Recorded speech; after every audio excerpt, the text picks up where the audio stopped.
take it easy. Just let you know, and we'll be on here in a minute. So yeah, offered a table to the Wisconsin Veterans Museum, and we're going to find out the next few days. My emails should be hopping between all the senators, representatives, federal senators. You got Agard and Radcliffe, I'm sure. Oh, totally.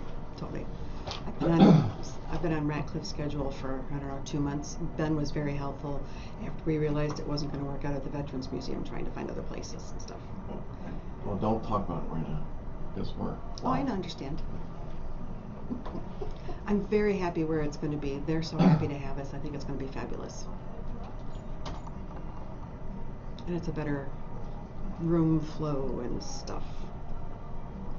And I'm so excited about these. We can't wait to talk about these. Are you ready? Always ready. Here we go.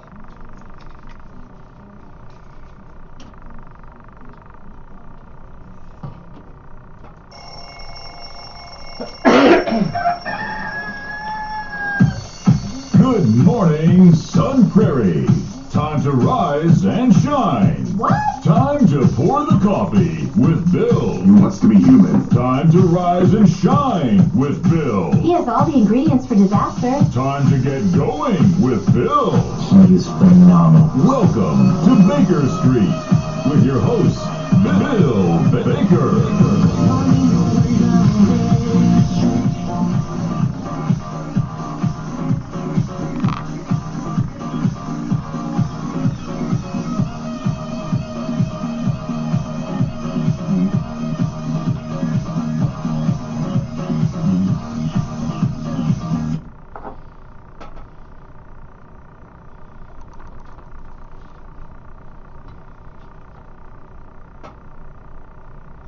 Hey, good morning, Sun Prairie, and welcome to another version of Good Morning, Sun Prairie. I'm your host, Bill Baker, and really glad to be here with you this morning and being a part of the Sun Prairie community, especially the radio community. Hey, you're listening to 103.5 WLSP, The Sun, right here in beautiful Sun Prairie at the Sun Prairie Media Center station, located over by the library. And it's a beautiful day out there, and so looking forward to what we've got on the schedule this morning. Is going to blow you away, I think. Hey, we're underwritten by those wonderful folks at the Bank of Sun Prairie and, of course, the Baker Realty Group, where we always bring you home. I love saying it that way. Sounds kind of fun, I guess. Today's guest is a dear friend, love her to death, and she is an award-winning travel writer, TV host, published author, freelance writer, public speaker, mom, wife, and she is a bourbon ball enthusiast, and we're going to talk about that. But today's guest is going to be Dannelle Gay, and she's in studio. We're going to talk about her new book and what she's got going on, and it is absolutely amazing because it's World War II dispatches to Madison, letters home from an Army Air Corps soldier. And wait till you hear what she's doing with this book. Now, she is an author like you can't believe. We'll talk about all of her other books if the show has time, because there's so many books like that. But we will get to that. But let's do this. Let's go up and let's get the show started and get going like we always do, and come back with Dannelle. Let's go fishing with Fishing in the Dark. Morning, Sun Prairie. I'm glad you're with me. All right. Is that okay? Yeah. I was like, oh yeah, I should probably plug in my earphones.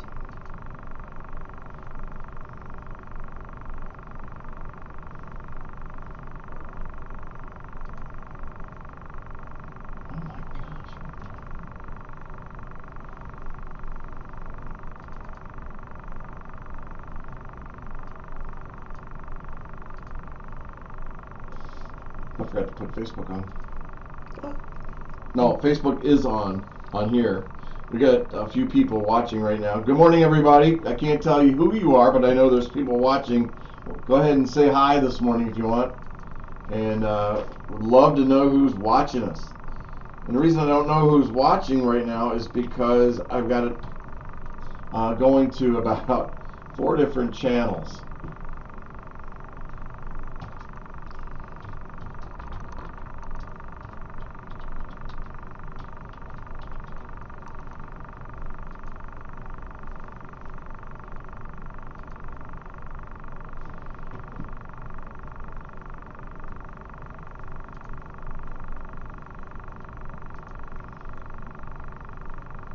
Well, how about that? Dannelle Gay's watching. I am. I am. I pulled that on to see who was commenting. Good. All right.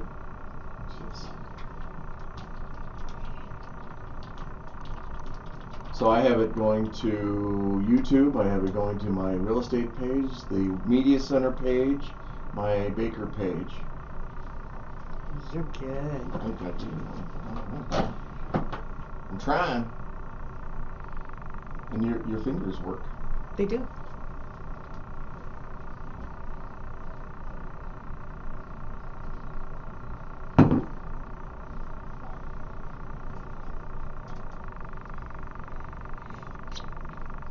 It's funny, there's a small leg. What's that? It's funny, there's a small leg for what we do before it gets on the... Oh, I know. Through the magic of, the internet and the air. It's that delay thing. It is. That means that you can go ahead and beep when I'm naughty.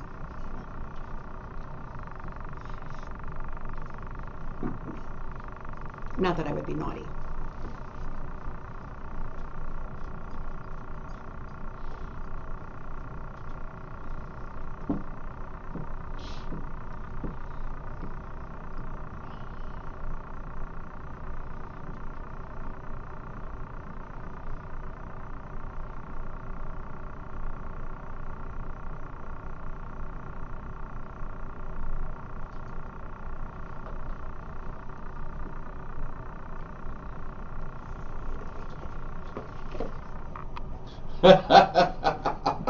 They're fun. We'll have to break into them. I love the box. I think it's beautiful. I told her what I was doing. She goes, well, I have the perfect box for that. I mean, this lady went crazy. Oh, too funny. And I stood there and talked to her for quite a while, and she said, well, tell me about this lady. I said, well, she's known as a traveling cheesehead. It's somebody that I know really well, and she's just a delight. And we were talking about Kentucky, and she wanted me to get these something truffles. I'm like, truffles in Kentucky? And she goes, oh, she's talking bourbon balls. I'm like, I know she was. I said, but so I have to bring her some back. She's talking bourbon balls. I know she was. I know. And then she was immediately on her phone looking you up. And she goes, oh, there's a lot of traveling cheeseheads. I'm like, no, there's only one.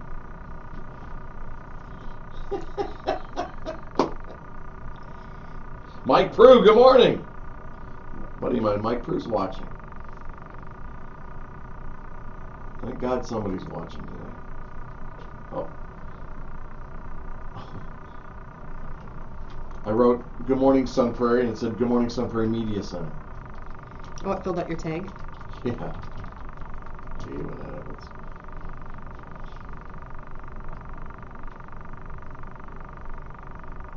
Yeah, wow, what a delay.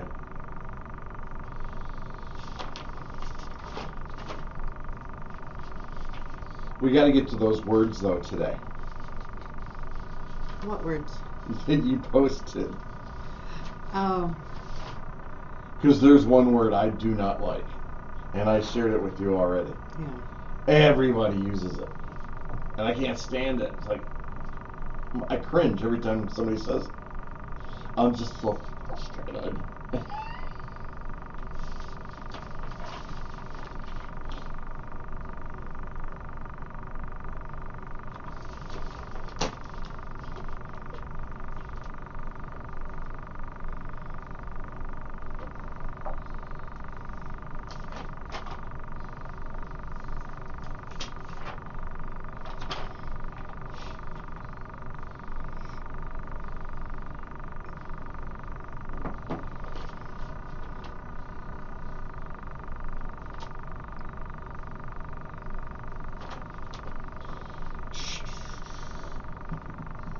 I miss doing this. I know, it was difficult, wasn't it? Yeah. You couldn't. Yes. Yes.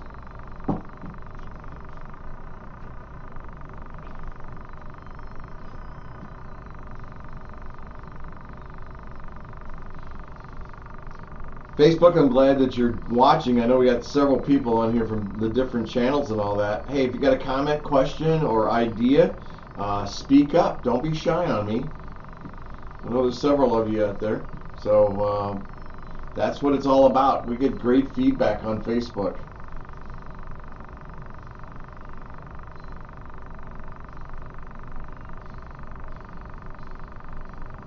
Actually, you guys usually bring the laughter.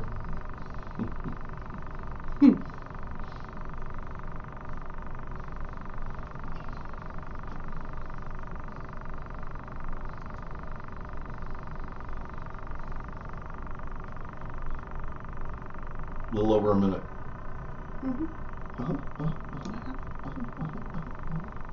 Andy, did Andy retire? No. He's still working. Channel. Exact Science. Oh, I thought he was at channel 15. He was at 15 for a little over 30 years as a broadcast engineer, but then walked across the street and got a giant raise. Oh, I don't blame him. I don't blame him. But he knows all the gewitzes and doohickeys and things like that. And the whatchamacallits. Whatchamacallits.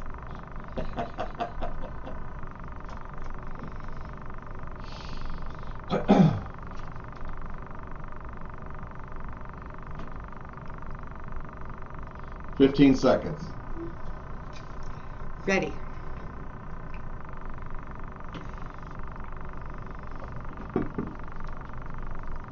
Night Ranger, right here on 103.5 WLSP. Good morning, everybody. Bill Baker here, and you are a part of Good Morning Sun Prairie. And this is the start of my 9th year to do this.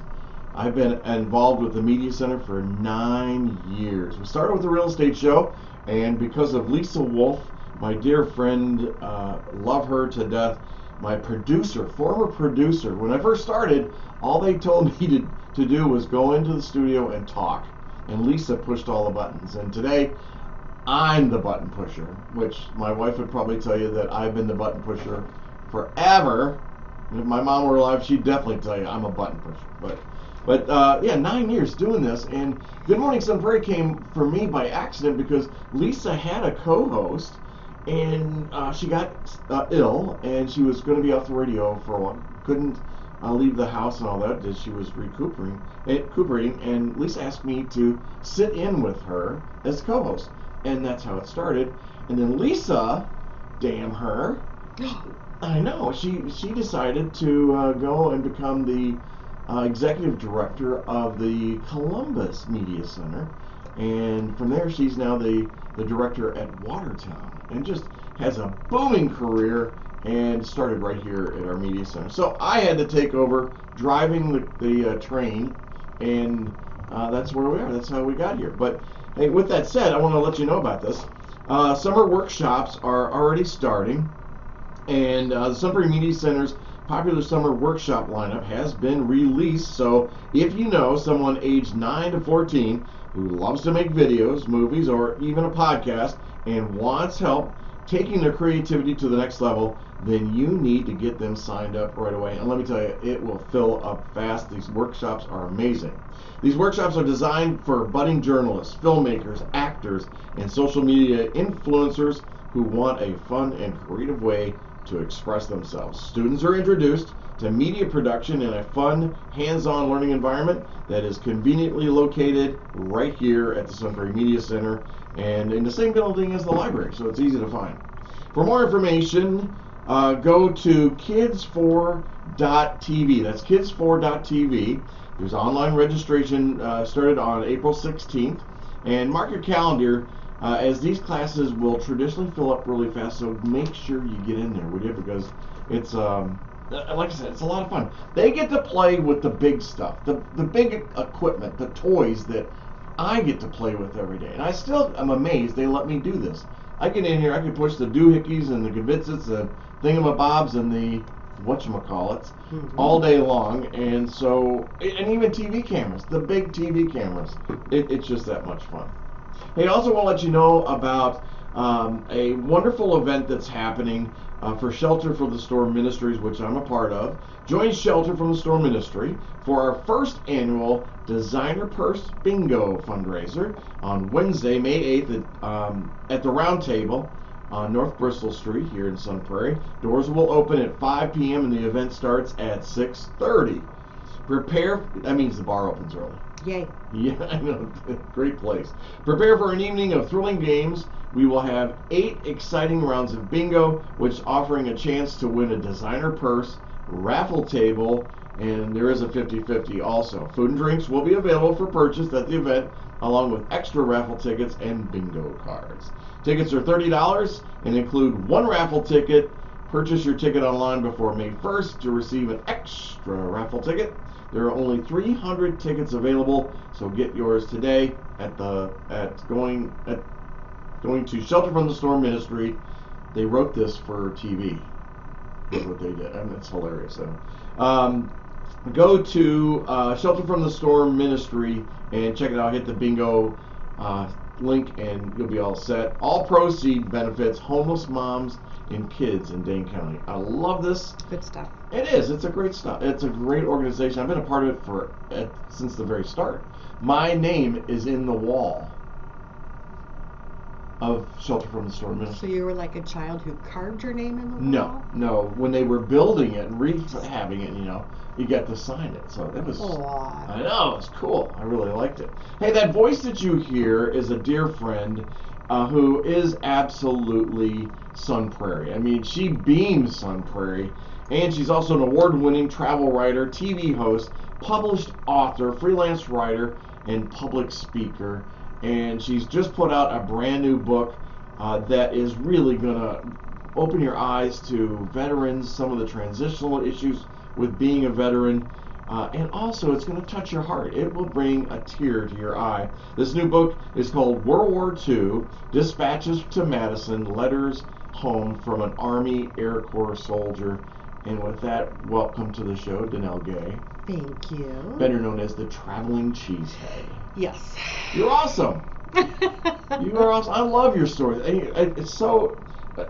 You're a great friend, and I love being around you. The energy that you bring in any setting that we have out there is just overwhelming. Aww. You fill a room, girlfriend. Thank you. And Teresa McElroy, good morning. Glad that you're watching.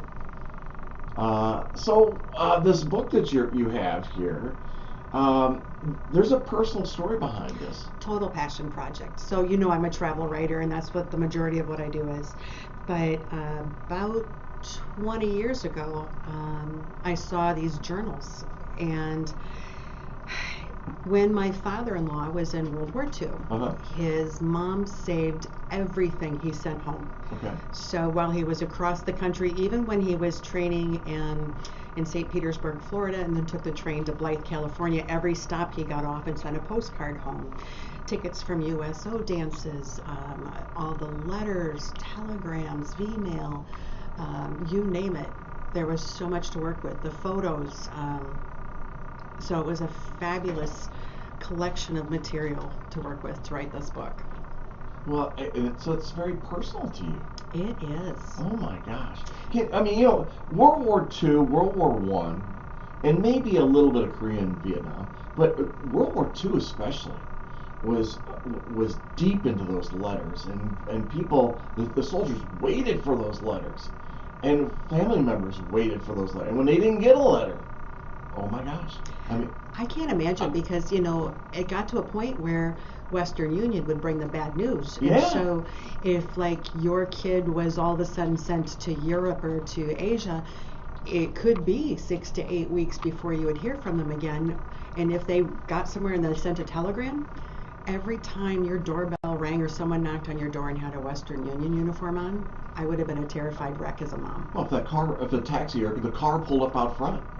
I mean, we didn't have internet. No. And for them to make a phone call from Europe, good luck with that. Yeah. I mean, that was rare. Maybe an officer could, but I mean, can you imagine looking out your big picture window like you have at your house and seeing that car pull up in the front of your house? Mm-hmm. Your heart would sink. But then waiting for those letters. I mean, to be in I've watched Band of Brothers, one of my favorite movies. I can't feel what they were going through, but you can watch some of the experiences. But to be in a foxhole in the middle of Germany, and it's freezing outside, and they've got the wrong clothes on because the commanding officer didn't authorize the winter. Right, I couldn't think of the word. Didn't requisition winter clothes, and so they're freezing. No fires or anything like that. And what a letter from home would do. It's incredible.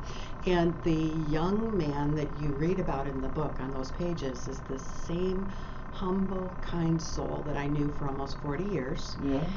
Who loved his country, loved his family. It's the exact same person I knew. So it was just a real treat. And this is Andy's. Andy's dad. That's your husband. Mm-hmm. Hello, Andy. Good morning. Got to get the husband in. Yes. And it was a very great project to work on. And so such a kind, humble soul. And the Badger Honor Flight. Uh-huh. It took us years to get him on the honor flight. He kept saying other guys deserve it more. Wow. And that's why we're donating all the profits from this book to the Wounded Warrior Project. If he were still with us today, we think he'd be very happy to know that all of our profits are going to those guys that he thought deserved it more, and gals. Oh, sure. And let's talk about that a little bit. So your introduction party. The first stop on my national book tour. There, for this book is going to be on May 20th from 5 to 8 p.m. at the VFW post on Cottage Grove Road. Correct. And so all of the proceeds, is this correct? I don't know how you do. 100% of your proceeds? All of my profits. Oh my gosh, are going to the Wounded Warrior Project. Yep, the publisher knows, and so any books that are done on pre-order, every 6 months I get a royalty check, and that goes right to them. But then when I do events, the profits from the books that I purchase myself, turn around and sell at the events, the profits are all going to the Wounded Warrior Project. The mission of Wounded Warrior, we should talk about this, because Wounded Warrior, you see it on TV, I just don't think people realize it. I think they think that once you're in the military and you're in a conflict or something, you're taken care of the rest of your life. And that is not true. That is the farthest thing from the truth. And that's why we have, there's a lot of things going on there. We could package this in mental health, we could package this in homelessness, which they most likely go together. And then also, let me tell you this, it's the transition coming out of the military Big time. Back home. Especially after they've done 2 or 3 tours in Afghanistan or something like that. And so Wounded Warriors Project, this started in like 2003 as a small grassroots effort providing basically simple care and comfort items to those guys and gals in hospitals. And that was their first service until these members that were coming home and all that from Iraq and Afghanistan. And as their post-service needs evolved, some of the programs and services. Today, through direct programs, they have support for mental health, career counseling, long-term rehabilitative care, advocacy. That word didn't stick in my mouth. You need a bourbon ball. Oh, bourbon balls. And then also the warriors and their families get the support. The efforts requires the passion and commitment of people like us, the friends, supporters, and like-minded organizations that enable them to fulfill their mission with their collaborative and support. The mission of Wounded Warriors is to honor and empower wounded warriors. And the vision is to foster the most successful, well-adjusted generation of wounded service members in our nation's history. Yeah. And so let's talk about this transition thing for a second. I mean, I have to share a personal thing. We'll go right ahead. So my son came home after 8 years in the Navy, and I'm going to tell you that he struggled adjusting to society. And you know what it was? He had been told what to do, when to do it, what to wear, how to wear it, when you're going to eat, go to the bath, everything. He was told and guided. Can I use the word brainwashed? Programmed. All right, programmed. Programmed's nicer. Through his entire 8 years as a young person. So for him to come out of the Navy, I mean, was a challenge. You know, it's like with his jobs and all that, he did exactly what he was told. So for him to come out of the box and maybe suggest something, that wasn't done. And it took him almost 2 years to adjust.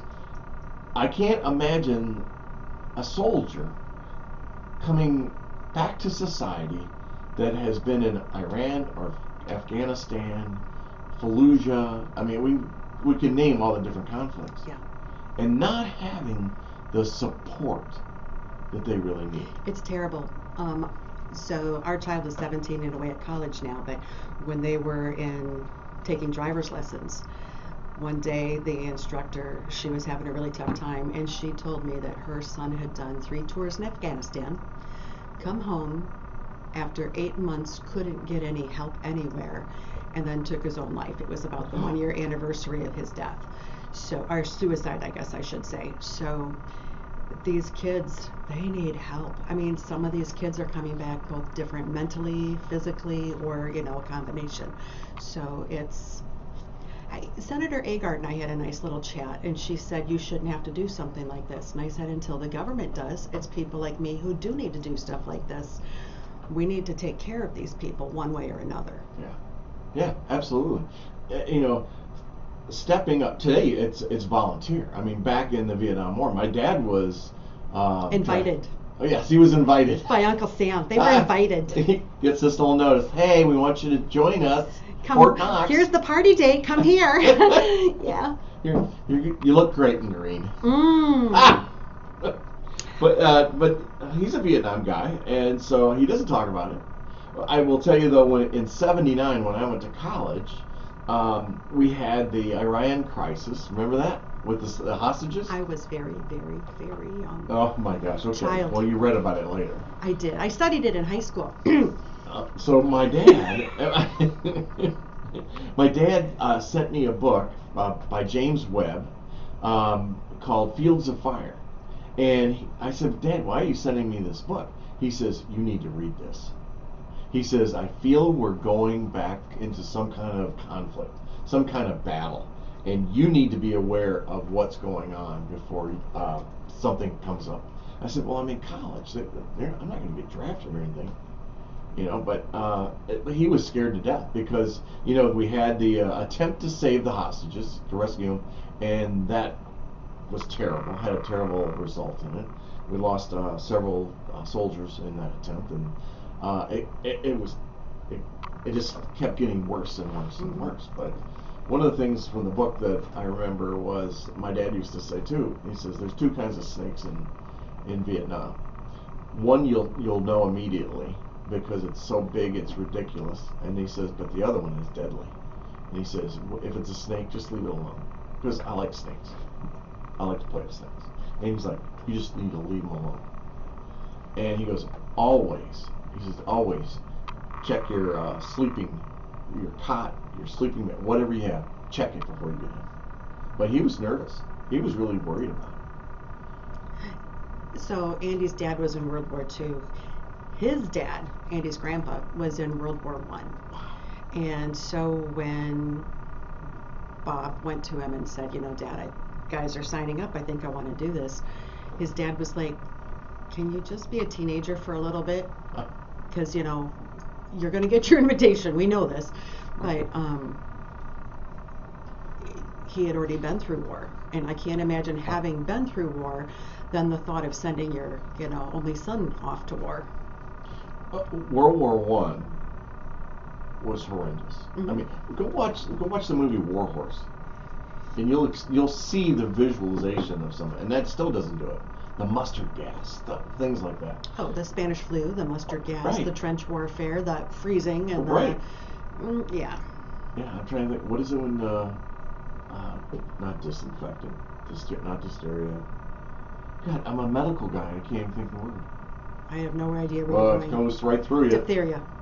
Dysentery. Dysentery. Okay. Dysentery. Oh my. We were going to get it eventually. I know. It started with a D, but it was just something else. And Vietnam was another thing, and these people just kept coming and coming and coming and coming. They would fight a little bitty island.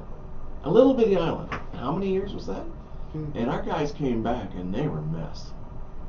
Well, and they also weren't. I mean, there was so much strife about sending soldiers over, so they weren't welcomed home as like heroes. I mean, Right.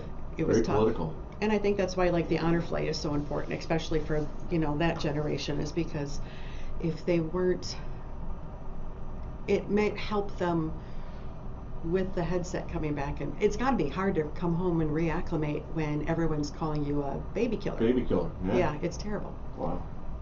Wow. So I was very proud that Alex chose to go into the Navy. But here, this is what I want to say. World War II, kids were just lining up. Mhm. And some of them even lied about their age to get in. I know stories about that.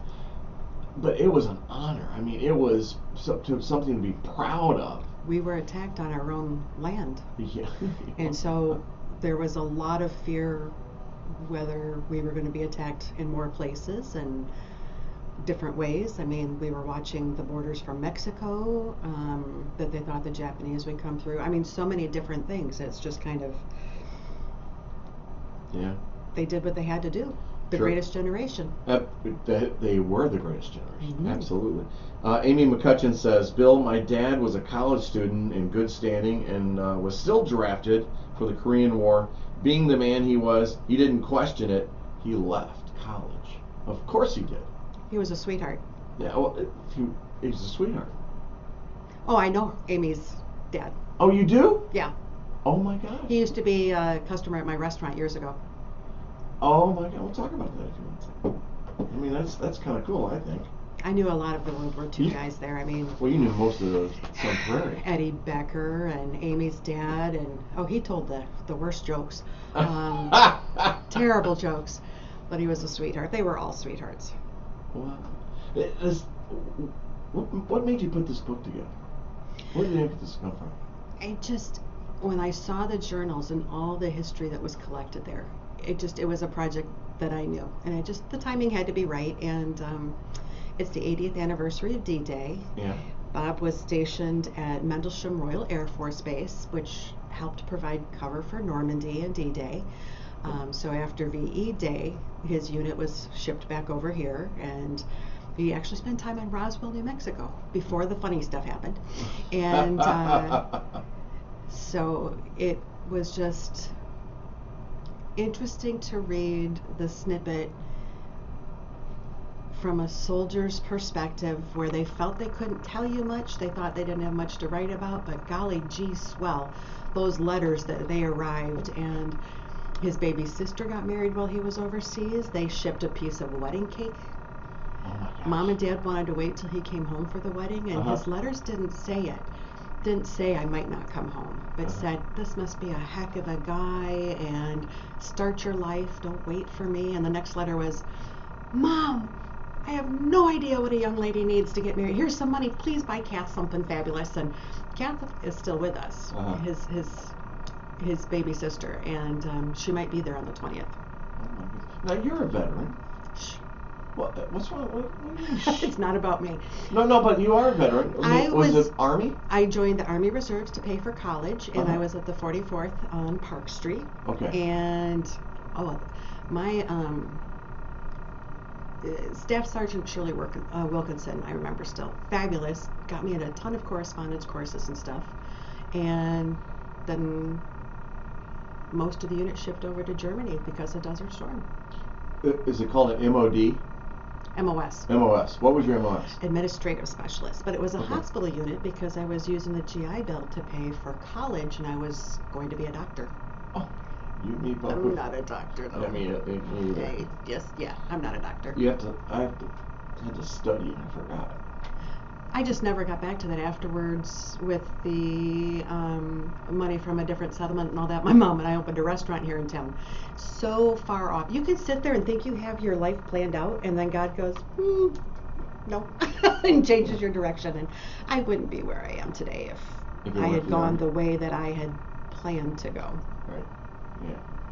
And I'm happy where I'm at. There's times when I feel that our young people, well, I think our young people are lost at times. And I think that a couple of years in the military would really help them. It was interesting. I remember drill weekends, and you'd see the really young kids that came in, and they were kind of like all over the place. And then when they'd come back after basics, different people. Oh my gosh. Much more focused, and they grew up. It's kind of a weird thing. Well, Alex was at Great Lakes. He was Navy, so Okay. Great Lakes. So we go down for the ceremony for graduation, and I didn't know who this kid was. First of all, you're getting letters, and the letters are all, every word is printed and capitalized. I'm like, who is this kid? Then to find out later, that's what they're told to do, and their work is checked. Their letters aren't read, but they're checked. And so we get down there to Great Lakes, and I'm looking at this man in front of me. A boy left, but a man was sitting in front of me, and he was told, his orders were, you can go with your parents and visit with them. Do not remove your uniform. And they're in dress whites.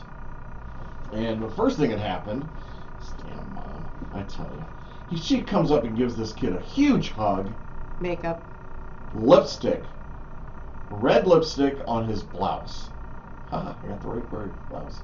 And so he is freaking out. I mean, I'm telling you, I've never seen this kid. That's before Tide Pens. Well, we got Tide sticks at the necks, but he was walking across. He was out of uniform. He knew it, and he was panicking. Somebody's going to see me. Somebody's going to see me. Alex, we'll just walk on this side. Every time you see an officer or something coming, walk on that side. We'll take care of it. Don't worry. So we did. We got the Tide sticks, and we took care of it. I've never seen a kid freak out. But after the ceremony, so we go back, and we're spending time at the hotel. It's hot. It's in the middle of summer. And so we're like, Alex, you can go swimming if you want to. No, sir, I can't. What'd you just call me? Sir. No, sir. I said, well, you can take your blouse off if you want to sit in your t-shirt. No, sir, I can't do that. I have orders not to remove my uniform. Oh, wow. It took him 8 weeks to learn how to listen. when I had it for 17 years. But here's what I was asking about you being in the military.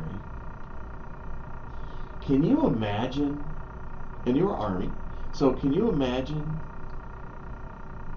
being on a transport heading towards Normandy? Can you imagine even trying to cross the Atlantic? They took refurbished cruise ships. Yeah. And they had to zigzag across, usually from I think Bob went from New York, zigzag across Iceland, France, or Iceland, and then down around the back way to get into England. 8 weeks, and something that would not have taken that long. No. Well, if you didn't zigzag, you're going to be dead, because the subs were... Oh, totally. I mean, so wolf packs were everywhere. Took forever. And transports, to Normandy, but Air Force was providing cover and stuff like that, so... Yeah, but you had to get off that landing craft. They did, the ones on the beaches and stuff. Yeah, and if they missed that beach and they went into the water, they drowned, because they got 40, 50 pounds worth of equipment on them. But to charge out of that landing craft with a machine gun nest mounted high up, just strafing the entire beach. Yeah. I can't imagine that. I can't. One of the trips I've never been to Europe in my life. I've been everywhere else, Japan and the Caribbean, South America. You want to go to Normandy? I want to go to Normandy. I want to see what it looks like. I know I'm going to get the chills. There's a lot of tours and stuff this year because it's the 80th anniversary of D-Day. Right. Yeah. So. And how that was kept a secret is amazing. And how we faked some people out.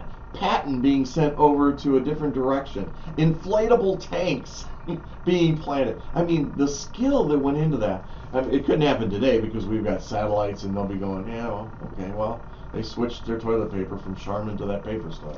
And that's how detailed they know things today. But back then, I mean, how they. Technology's made a huge difference. Oh yes. my gosh! And they hid it from everybody to make that happen. Wow, wow. Then the other thing is jumping out of a plane with all that gear. You know, I've jumped out of a plane. I know what it feels like to land. And we had the cool parachutes where we can pull up and it gives us a soft landing. No, these were not those parachutes. They just, boom, they put you down and have all that equipment with you. I don't know. Wow. Isn't it amazing the training and everything like that they went through? It is. And they lined up to do it. That's exactly right. Yeah. Why? Because they were proud Americans. Mm-hmm. We saw some of that after 9/11. Yeah. There was an influx of people who wanted to get even. I agree. Andy Gay's watching. Probably. Good morning, Andy. Glad that you are watching us. Yeah, did any of the journals that you received, did it talk about anything like that? So there was a point during the war where planes started coming in silver, not painted, because that was about 200 pounds of weight added to a plane just by paint. And I was surprised that made it through. He wasn't over in Europe at that point. I can't remember where. Maybe he was in California. And so when that came through in the letters, and they realized that extra weight added a little drag. Your mileage wasn't going to go. I mean, your plane wasn't going to go as far or as fast with that extra 200 pounds. Right. So there were things like that. They, let's see. He was writing things on letters. So the buzz bombs. And they talked about in England, he couldn't say where he was stationed, but he talked about the buzz bombs and stuff like that. And I'm like, as a mom, I would have been like, what the heck? What's a buzz bomb? They were kind of like small, like glider bombs that would fly overhead and then drop. And so they never really hit close to his base, but here he was talking about him. And then he, in one letter, talked about a pilot whose plane lost control and crashed, and it was amazing that the pilot was okay and all of that. But then talking about this huge crash that, wasn't too far from the barracks and stuff like that. As a mom, I would have been freaking out. Oh, I'm like, why did you write this stuff? But there was a lot of snippets of things just the reality of stuff like that. Sure. And then there were a few letters where things were redacted, a lot of black, marker. Oh, really? Yeah. It took a while to realize what they could or couldn't write about. So they were reading their letters. Once they were in Europe, the letters home were read over. There's a fancy word for that, and I just haven't had enough coffee to remember it. Well, just have some more. Hey, Teresa McElroy has said, take the trip from Portsmouth, England to Normandy. Ooh. I've been to Portsmouth 2 weeks before the 50th anniversary of D-Day.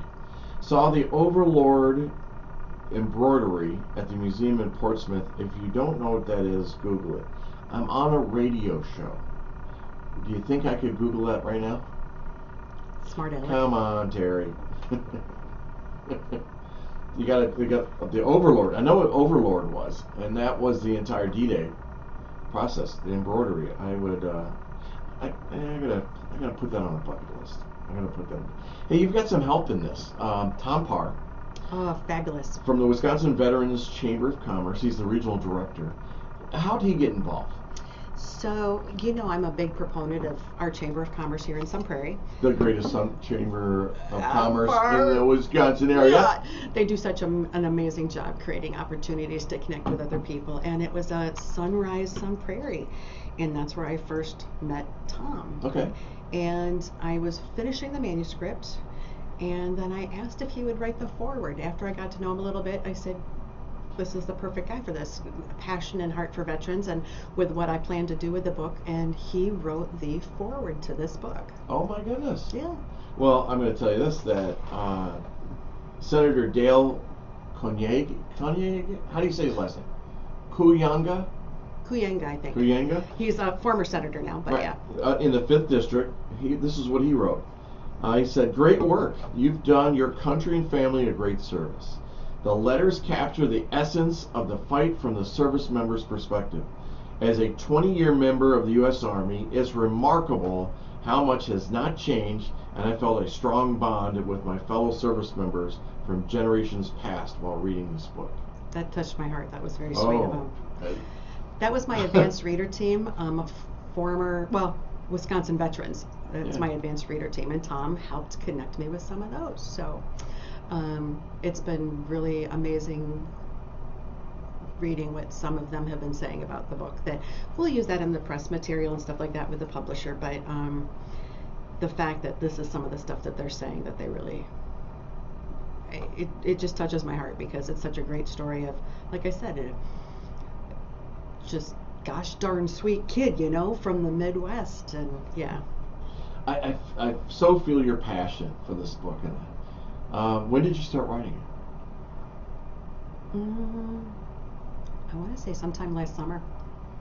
Well, that's a long time. June for or you. July. Well, yeah, but with a publisher and stuff like that, I think it was turned in by October 1st. Oh, really? And then you start the edits, and Okay. then the cover art, and then the background, and then and then finally it's up for pre-sale. I think it was like January, February.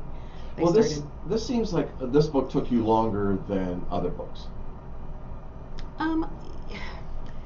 He passed away during COVID. Okay. But it just, the time was right. Okay. Didn't take that long to write. I mean, I joked about how I'll probably be best known for the book that I didn't write everything myself because a lot of these are his letters. Well, yeah. But you know, going through all of the material and trying to pull together so that the storyline flows the right way, and the chapters are the different bases that he was stationed at in the different cities. Okay. And I don't think it took that long to write. It just took me a while to get to it. Okay. All right. How's Andy feel about it? He misses his dad, but he's proud of his dad, and he thinks that his dad would be happy knowing that, well, he'd be kind of embarrassed because he was such a humble guy, but then he'd be like, okay, it's being used to help other people. This is cool. So he's read the book. He's okay with it. Andy knows. Although Andy learned things about his dad that he didn't know. Oh, wow. Yeah. So That's cool. he was like, did you make this up? I'm like, no, it was in the book. Oh, Or nice. how did you know about this? And I'm like, I talked to him like 20 years ago and asked him questions. And Oh, my goodness. a lot of veterans don't like to talk about their time. And you can ask questions. I tell everybody, please ask questions. But if they don't want to answer, just let it be. So if you don't ask, you'll never know. And these stories are lost. Sure. Andy says, great book. Oh, Yeah, you're a sweetheart, Andy, I tell you. You've written a lot of books. a few. So where does this sit in with all the books that you've written? For you personally? Hands down, this will be my favorite. Oh my gosh. It's family history. And, you know, 80 years, some of these journals that we pulled stuff from, I mean, we even have the Blue Star flag that the parents hung in the window, but that book was on the bottom of What's a this Blue chest. Star flag? So if you have a family member in the military, it's the cute little red stripe around a white banner with the blue star. And if your family member was lost, you get a gold star. You're a gold star family. So we still have the little Blue Star flag, although it was in the bottom book in the trunk that sat on the concrete floor for decades, and that book saw most of the damage. A little mold and mildew and stuff like that. So the flag is not exactly pretty anymore, but it was a great way to preserve a lot of these things and this story. One of my favorite places in Madison to go to is the Veterans Museum. It's fabulous. It is free. Free, very good price, right across from the state capitol. I mean, that's a perfect day, especially with kids.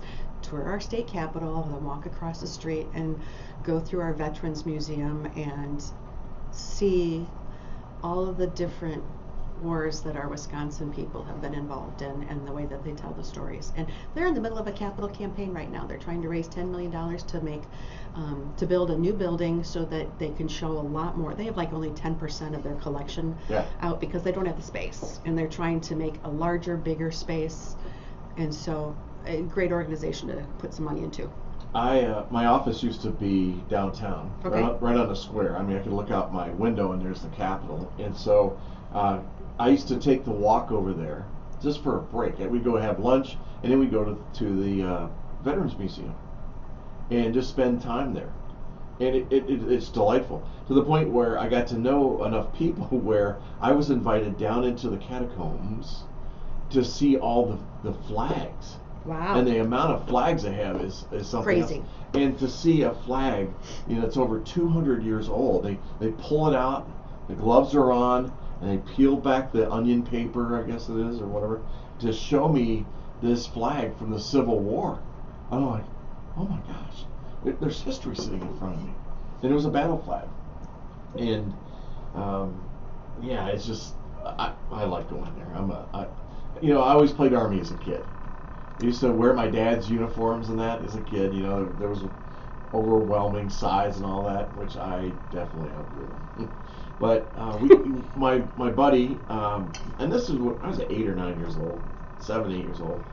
Todd Green, my next door neighbor, his dad, Buddy Green, flew Hueys in Vietnam, and then my dad was infantry, and but he and I, he had helmets, we had the gun holsters, no guns of course, but they might have been around it, we just didn't know about it. But we'd dress up and we'd go play Army. My brother, I think, was 5 when he used Dad's Vietnam uniform as a Halloween costume for trick-or-treating, but he insisted on filling the canteen with water. So it was like, take 4 steps, pull up your pants. Take 4 steps, keep pulling up your pants. But yeah, I mean, so did you have a G.I. Joe? Of course. Not one. I had like 7. The little ones, or did you get the big one? I had the big ones. Oh. I had the big ones. I had them with hair. I had them ones that talked. And my sister. Yeah, you got to pull the string out to talk. And it had a color bar on there, and if you pulled it out so far, it would say something like, I don't know what it said back then, but my sister destroyed them all. Aw. Yeah, there's 13 years difference between my sister and I. But so Amy McCutcheon wanted to say, many items on display came from my parents' attics. Oh, wow. Widows would donate their husband's military items and give to my dad.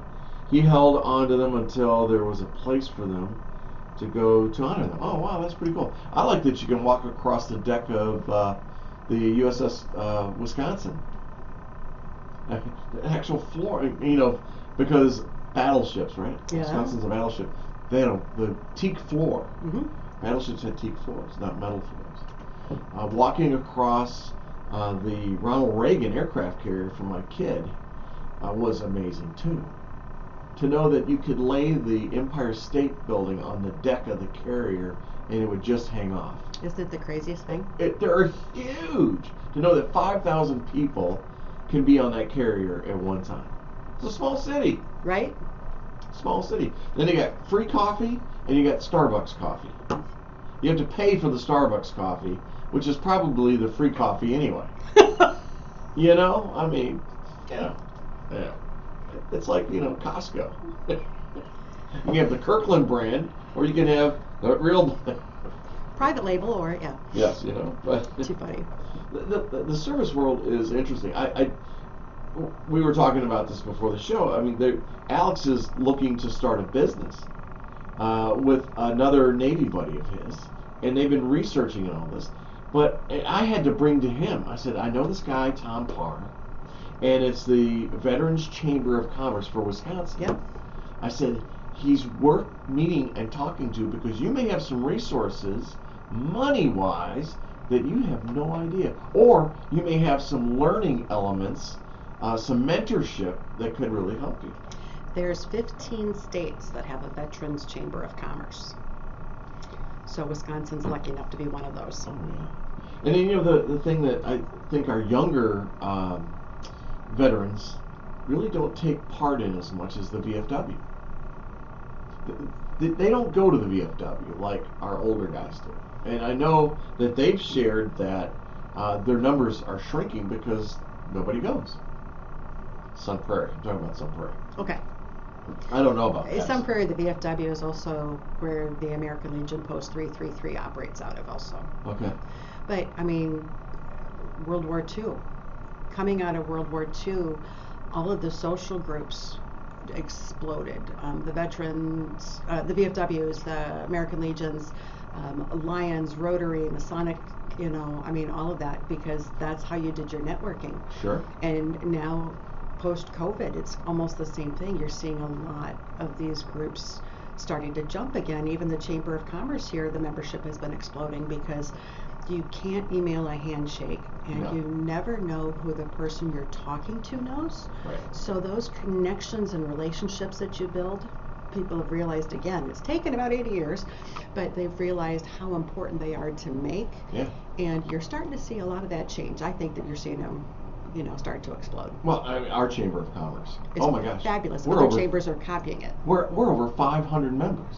For a town our size, that's incredible. And we pulled in 100 in 1 year. Yeah. And Christina Williams, there's our leader right there. Fabulous. Oh my gosh. The things that she's, now we got a goal this year to do another 100. Now, so we have 500 members, but there's like 3,000 businesses in Sun Prairie. 3,000. Why? We have the list. And it could be big biz, small biz, but that's okay. But the importance of that is just, if you're in business and you're not part of the chamber, you're missing out big time. Well, it's such a different chamber than when I had my restaurant. I mean, the opportunities that they create for networking, the Friday morning coffees, the Sunrise Sun Prairie, the chances to do something like I connected with Tom Parr. Yeah.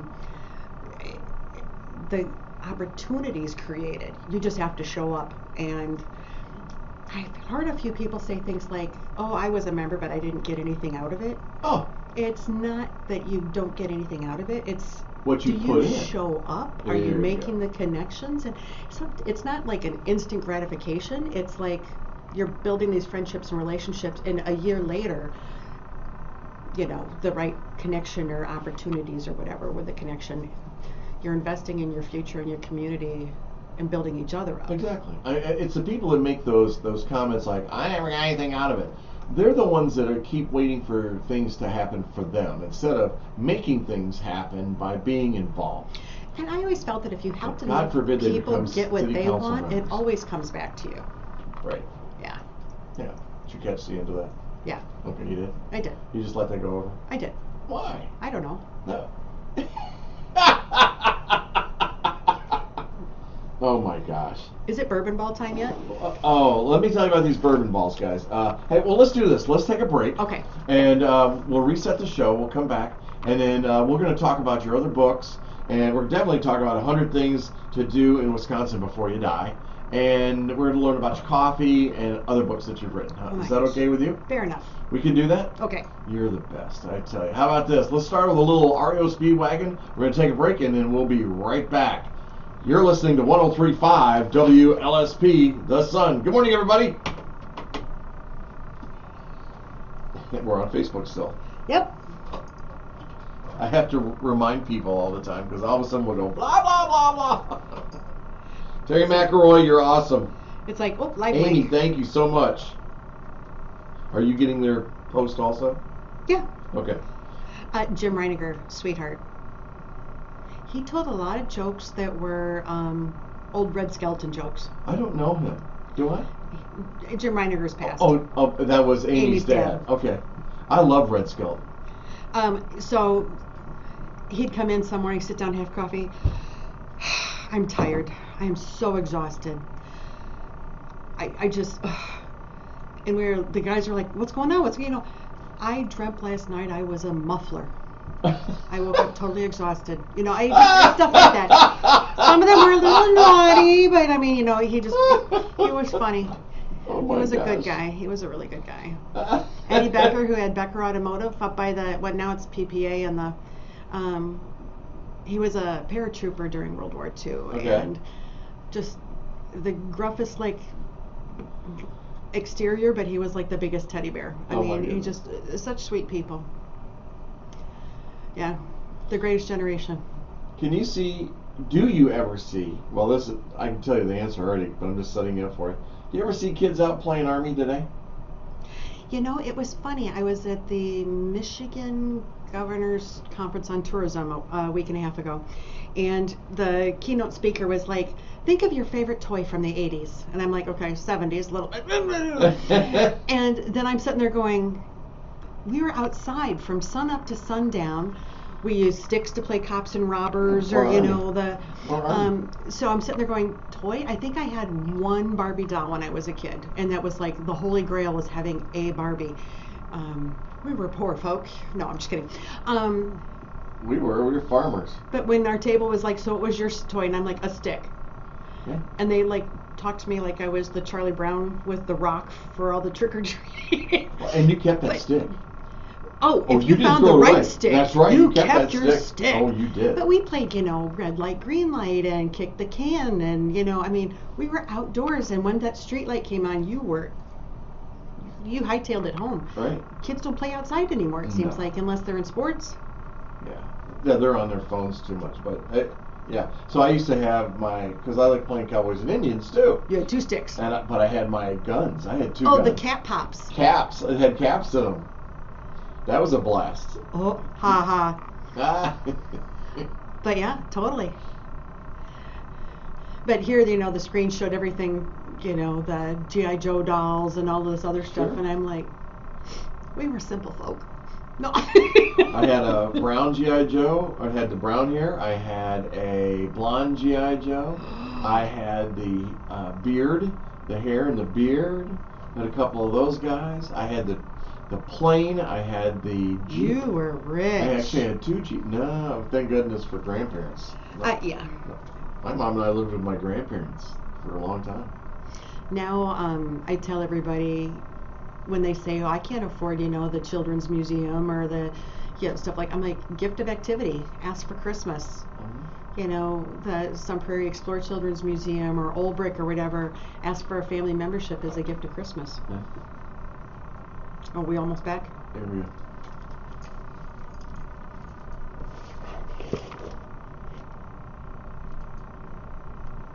Uh-oh. What happened? Uh-oh. Bonk. There we go. Hello, good morning, how you doing?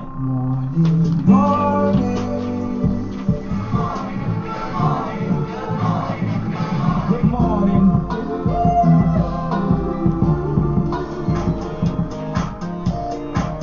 Okay, campers, rise and shine. Good morning, Sun Prairie, and welcome to Baker Street. The question isn't what are we going to do, the question is what aren't we going to do. This calls for the old Billy Baroo. Time to rise and shine.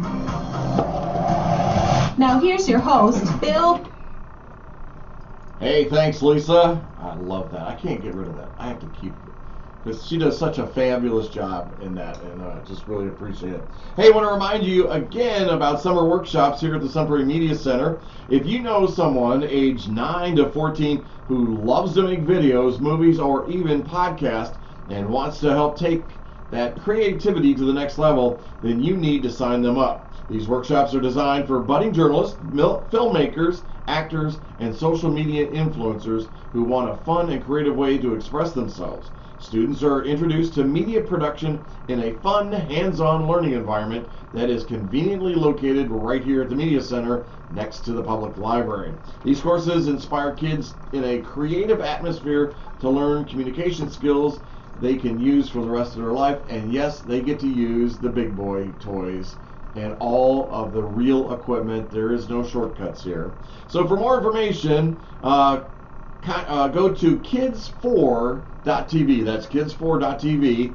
And there is online registration right now. If you have any questions, you can email staff at sunprairiemediacenter.com. That's staff at sunprairiemediacenter.com. Hey, Shelter from the Storm is having an amazing event, and I really want you to be a part of this. Come out and join. Guys, come out and be with the wife, play some bingo, and see if you can help win prizes for your spouse to get those bingo purses.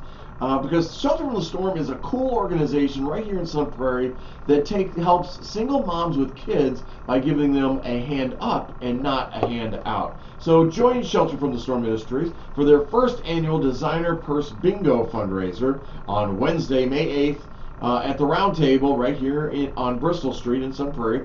Doors open at 5. The event starts at 6:30, so you can get to the bar and get your Bloody Marys and Randy Old Fashioned sweets and get ready and to play some serious bingo. Prepare for an evening of thrilling games. We will have 8 exciting rounds of bingo, each offering a chance to win a designer purse. Raffle table and a 50-50 will be also going on. Food and drinks will be available for purchase at the event, along with an extra raffle ticket and bingo cards. Tickets are $30 and include 1 raffle ticket. Purchase your ticket online before May 1st to receive an extra raffle ticket. There are only 300 of those babies, so get one while you can. All proceeds benefit homeless moms and kids in Dane County. If you want to, go to sftsm.org for more information. And there you have it.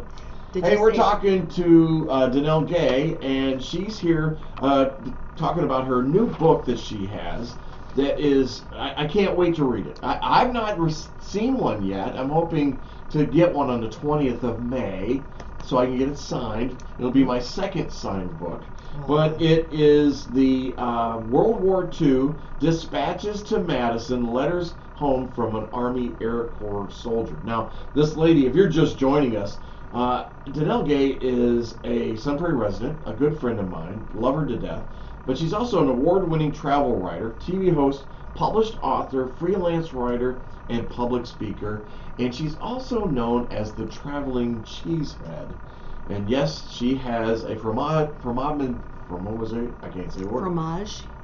nation. What do you got? Fromage, I can't even say the word.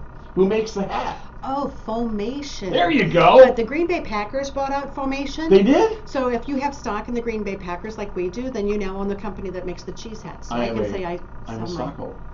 So now you also own the company that makes the cheese hats. Yeah. Oh, I'm fabulous. I'm so happy. I know. I bought another one. So we've been talking about this book and what she's doing, but I want to switch gears a little bit. Let me say this real quick since we're in the new hour and all that. You're listening to 103.5 WLSP, the Sun right here in beautiful Sun Prairie, located at the Sun Prairie Media Center Studios that is connected to your public library. We're underwritten by those wonderful folks at the Bank of Sun Prairie and, of course, the Baker Realty Group, where we always bring you home. Now, she's going to have an introduction and book signing and everything. Right? Yes. I'm looking at you going, please.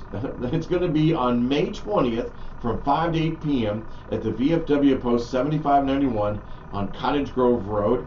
100% of her profits or proceeds will go to the Wounded Warrior Project. And that's something you should Google. If you don't know anything about the Wounded Warrior Project, check it out, because this is a very powerful organization, started with grassroots efforts and has just swept our country and has been just so welcomed by our different veterans and all that. Craig Kuchenbecker is one. He's a Marine. He's been involved with that for quite a while. They do a run every year, and so it's just wonderful. But I want to say thank you to you for doing this. Your thought process to me, your generosity, and how you contribute to our community, my friend, is something that, wow, I can't get enough of. I surround myself with people like you, and thank you for being my friend. My pleasure. And I enjoy being your friend also. Oh, there's a lot of love in this room. There is so much love in this room. I'm telling you. Do you remember the first time we met? We Yes. were at a Friday coffee through the Chamber of Commerce, and you had one of your realty shirts on, and I said, "Is your name Bill Baker, or did you just steal one of his shirts for today?" And the look, that's exactly what you did. You kind of flipped your head back and laughed, and I was like, that's it. I know we're going to be friends. Oh my gosh. I've had so many people. So, did your dad start that business? Because I've had 6 businesses in my life. Baker Healthcare was our big one, and 27 employees. We sold it a bunch a year for a ton of money. But people used to say, when did your dad start the business? I'm like, oh, my dad. Yeah. Yeah, that's my name. Yeah. Yeah. We have fun together. We do have fun together. I would say that if you have both of us in a room, everybody's better off. I was like, trouble. We trouble. No. No, we just bring sunshine. We bring smiles. We try to. No. Yeah. There's no try. There's only do. Oh, Yoda. There's another phrase that Hey, let's talk about this. You want to talk about the gift you have in front of you. bourbon balls. Oh my gosh. Oh my! If you're on Facebook right now, you can see she's holding a box, and inside that box are just these delicious little things called bourbon balls. And I'm a Kentucky kid. I was born there. Sun Prairie is my home. But I go back because my dad, my aunts, my uncles, and everyone are there, and I got to check on the old man once in a while. He's 84. You know, he's making his progress. You can eat it. I will. And so I was telling Dannelle that I was going down to Kentucky, and she started saying, well, you got to get me these truffles or something like that. I'm like, truffles? The boozy truffles. This is a boozy truffle. That's what you were looking. I don't know if you know that or not. Mm. So let me tell the story. So then I've got to find them. I mean, they don't just lay around everywhere. They're not in every store. And so where my family is from is Shelbyville, Kentucky.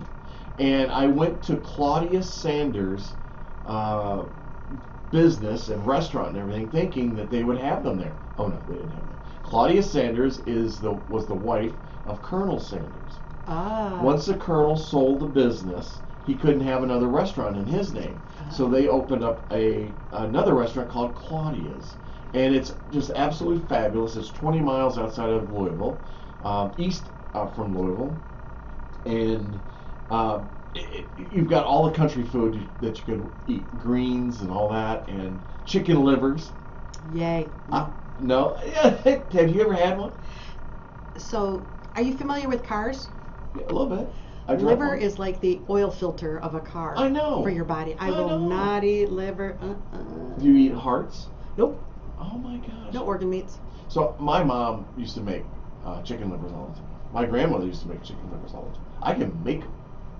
And the best thing I make is reservations. Trust me, Terry will let you know that. Okay. That I am the best at making reservations. Awesome. We all need to have a skill. So these are from Serendipity Candy Kitchen. Yeah, so let me finish my story. Oh my gosh. Get on with it. So I'm looking, I had to go online and look it up. And it's a Serendipity, right? So I'm looking, Main Street, Shelbyville. Okay, cool. So, and then I'm going to go down that one day to get it. Well, they're not even open. So I had to wait. And so I went down and they were open. And I went in and I met this wonderful lady. And you know me, I have to talk a little bit. A little bit. So I bought out all of her bourbon balls that she had there. Yeah. And I also took a bourbon Twinkie. Life goals. I ate that. I don't doubt it. But I'm like, life goals. Now I need to go down there and talk to this Rebecca from Shelbyville, Kentucky. So it was fun, and so then I'm explaining to her about why I'm buying these bourbon balls, and this lady who's known as the Traveling Cheesehead. I've never seen, now she's a little bit younger than me. Okay, she's a lot younger than me. And it's a little bitty business. It's really kind of cool. Candy everywhere. Tchotchkes, I call them tchotchkes. You know, all the tchotchkes. Tchotchkes you've got to have that you don't really need and all that stuff. And so we're talking. She grabbed her phone so fast and started going, Traveling Cheesehead. Well, there's a lot of them. I'm like, no, there's only one. Dannelle Gay. She's blonde. You'll see it. She's got a cheesehead. Oh, here she is. And then she's trying to message you. And she can't message you. And she says, well, I got to follow. And I said, well, do this. Go through my Facebook page and just go to Dannelle Gay. And that's her personal page. Well, I don't want to do that. I don't want to bother her, she said. So she's spending the whole time. Customers are coming in, and she's still on the phone trying to contact you. And I know she sent you a message because I saw it. And that's why you have in front of you the delicious, the delightful, dark chocolate bourbon balls. Boozy truffles. And these are made out of Maker's Mark bourbon. As she takes one to her mouth. Oh, the lips are just loving that. It's a good thing I'm not driving. Oh my gosh, this is amazing. I think it's about 160 proof. That's Maker's Mark. I mean, that's good bourbon. It's good though. I don't know if you can see that. Now they also do Buffalo Trace, because Buffalo Trace is made right there in Shelby County, and so yeah, that's part of the trail, the bourbon trail. Pardon me. But they're delightful. But she went out of her way. This one, she gave you this beautiful box, decorative box. I'm so free. Candies. because I was explaining it to her, and she goes, "Well, we gotta put this in a nice box." And I'm like, "Oh, okay, well, all right, cool." First of all, I was like blown away by the service, blown away by the product, and just the interaction with somebody. And I knew I had to tell you about it because I know you. You and this woman will be best friends. One day you'll be in Kentucky and you'll have to stop there. Totally have to Because stop. you do go to Kentucky. Mm. Mm. Mm. The- Yes. Have another. I won't be able to get up later. Oh, they're so good. I'm driving. Oh, that's true. My car's in the shop, and so he's like, "You be on my show," and I'm like, "Sure, but I can't drive." He's like, "I'll pick you up." I'll pick you up. Yeah, don't worry. And then he showed up and pulled in the driveway of the house next door. I did. That was funny as well, I tell you. Hey, you posted something. Terry McElroy says, "Love chicken livers." Well, I'll come over anytime, Terry. I will. Tell Dan I'm coming over. Little pot pepper on there. I do dip them in. I still like you. You do? Okay. Yeah, I still like you. I'm just not like greens also. But then again, I just had my first ever, I'm in my 50s, and just had my first ever Bloody Mary last week. How does that happen? I mean, that's like a I live in the land of brandy staple. old-fashioned sweets. Yeah, but Bloody's in the morning, brandy's after. Coffee in the morning, and then brandy old-fashioned sweets. Well, we could. So I had it. I like everything in it, and so then I actually had one, and they're okay. So I don't like tomato juice. I'll drink it if I have to, but it's not. If I had a choice, I'll drink water over tomato juice. I love Bloody Marys, only in the morning. I think after the second or third one, they'd probably taste really good. And that's back in my drinking days. Now Yeah, you don't drink anymore, do you? No, over 15 months now. So what's the point of a Virgin Mary? Yeah, don't know.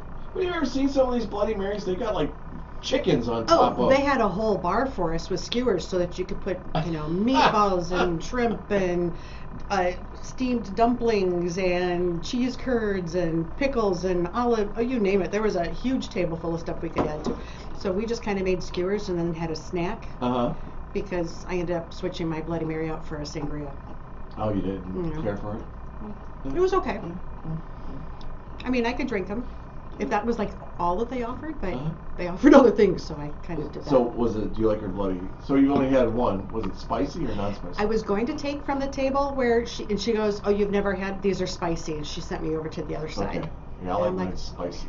Then you have to have a beer chaser. They had those. Okay. Yeah, that's a Wisconsin thing too. Totally. We have like 489 microbreweries in Wisconsin. That's a book.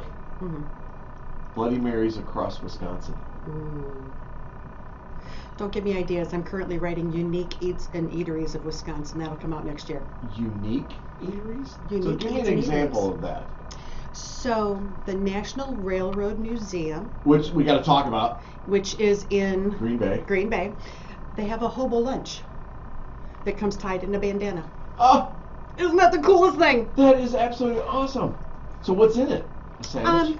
Sandwich and potato salad and a cookie and all this stuff. But it's like you get the souvenir bandana that you get to keep for free. That is way cool. What kind of potato salad? Is it German potato salad or is it regular potato salad? Good question. I know. Is it? Yeah. I would have to look. There's one I German like. is usually a hotter potato salad, although there is a German potato salad that's cold and it has like cucumber and stuff like that in it too. Yeah, it's not sour cream. It's not as sweet as it's more vinegary than regular potato salad. That's such a cool idea. Isn't that fun? It's presentation. It's always presentation. No, it's so unique. Let's see some of the other places I'm trying to think. Well, there's the Safe House in Milwaukee. Oh yeah, I love Safe the House. Harvey House in Madison. There's all sorts of fun, kind of crazy places in the state that I found. Well, Harvey House wouldn't be crazy. No, but it's a really cool throwback to history. It really is. And they've made that space work where other restaurants couldn't do it, couldn't make it. Just like Buck and Honey's. Buck and Honey's is like the second or third restaurant that's in that building. In that location. It's presentation. It's all about presentation. I love the Harvey House. And it's all about presentation. It's fabulous. But so some books that you've written that I know recently is the 50 Fun Things to Do in Madison, Midwest Road Trip Adventures, right? Midwest Road Trip Adventures. I was I coordinated that with other travel writers during COVID when we were all locked down. Okay. Midwest State Park Adventures. Yep, same group. And then my favorite one is the 100 Things to Do in Wisconsin Before You Die. That's a fun book. And I got to go all over Wisconsin last year doing book signing events and leaving checks. Yeah, talk about that. I was at the Governor's Conference on Tourism in Wisconsin a couple of years ago, and at that time I had heard that we had gotten less federal COVID tourism relief dollars than any other Midwest state. And I love North Dakota, but North Dakota beat us, y'all. Don't you know? Don't you know? And so then I kind of switched the list of what I wanted to put in that book up a little bit. So a lot of mom and pop places, nonprofits, things like that, that weren't going to see money trickle down from the federal government. And when you go to a nonprofit like a museum and stuff like that, and you see that guest registry, always fill that out, because that's how they prove attendance and they can get grants that way. Oh. But during COVID, nobody came in to fill those suckers out. Sure. So then it was fun to go to places like Heritage Hill in Green Bay, which, even though it's a state historical park, it is not owned by the Wisconsin Historical Society or affiliated with them, and it's not technically a place your state park sticker gets you in. And so I did a book signing there that day, and then whatever the total was, I wrote a check for the profit and left it with them that day. I was kind of all over the state doing things like that. You had a huge goal for the amount of money you were going to give away. Mm-hmm. Oh my God, I was blown away when you did that. I mean, you did your kickoff right down here at Salvatore's. I did, and that money that night went to the Sun Prairie Emergency Food Pantry. You just give money away all the time. You know, I have a good friend who says use your time, treasure, or talents to give back to your community. And so, who would that be? Yeah, right. I just figure that, you know, when you get to a certain point, it's our duty and honor to turn around and give a hand up, not a handout, you know. And if everybody did a little time, treasure, or talents, can you imagine how powerful we would be? Right. It's just an amazing thing. And I appreciate you saying that very much, because we live in a me society right now. What are you going to do for me? What am I going to get out of it? Yeah, what am I going to get? And I run from those people. I try to help them in sharing time, talent, and treasures, and doing it by example. The hardest thing for me during the campaign was to talk about those things, because that's not why I do them. I do them because I know it's the right thing to do. And it's the people that have to point out what they do that bother me. And so it bothers me because it's not about what they're doing or the charity that they're working with. They're trying to make it about them. And I don't like that. We need to boost up our charities like Shelter from the Storm or Sunshine Sup or Sunshine Place, variety of different, Wounded Warrior. So my mom passed December of 2020, and afterwards, the stories that started coming out, she had touched and helped so many people, and some of these were stories I had never known, but people came to tell me how she co-signed a loan for them after they had gotten a divorce and were trying to rebuild their credit, or had done this for them. I mean, just so many different stories, and that's exactly it, is, you know, living your life in faith, but not doing it to be, hey, look at me. Yeah. I usher at church. I like to, I'm the greeter at church. Does that surprise you? So I always kind of wondered, the ushers, when they help you find a seat, if sometimes you're in the back of the room on purpose, and sometimes you get to sit up front for another reason. If they know what the sermon's coming up and who needs the message more, or it's a very interesting place in my head when I start thinking. I've been at Sacred Hearts. Oh my God, St. Albert the Great since 1990, and I've been an active member in the parish. And so I'm left side, second row, 8 o'clock. I mean, that's where I sit. Got our little clique of people. Well, what's happened is because of our parish and how it's changed, and now we have 3 priests in 3 or 4 different parishes that rotate. We've had a lot of people leave, so the volunteers have shrunk. And all of a sudden, they're looking for ushers, and so I raised my hand. I said, "Hey, I'll be happy to do that more often than I do." They're good, aren't they? That's good. I'm listening. And she goes into her second urban well. And so I was there, but here's what happened. I mean, as I call them, the idiots or trolls on social media came out, and somebody, I guess one of them had been at church, and so accused me of doing that because of the election. And I'm like, first of all, God, please forgive them because they're idiots. I know you had to make them. Makes the rest of us smart. But, Or at least look smart. yeah, I know. But so it's, you do what you can. Suzanne Sullivan, good morning. Suzanne, say hi. She's a nurse down at Platteville. Somebody I've known for a long time. But where was I going with it? Oh, so so sharing your time talent is so important. But you just be aware of the people that talk about it all the time. That point out what they do. It's not about them, it's about the organization. And that's why you and I are in that same mold, to say. It's hard to talk about ourselves. I am very moldy, yes. No. But we need that. And if I'm donating money or, doing a signing, I want it to be about that group and that cause. I mean, you saw when you asked me, I'm I like, did. Wow, next. I've never seen that face before, by the way. I don't know if you've ever really started to get that personal into my history before. Yeah, I have.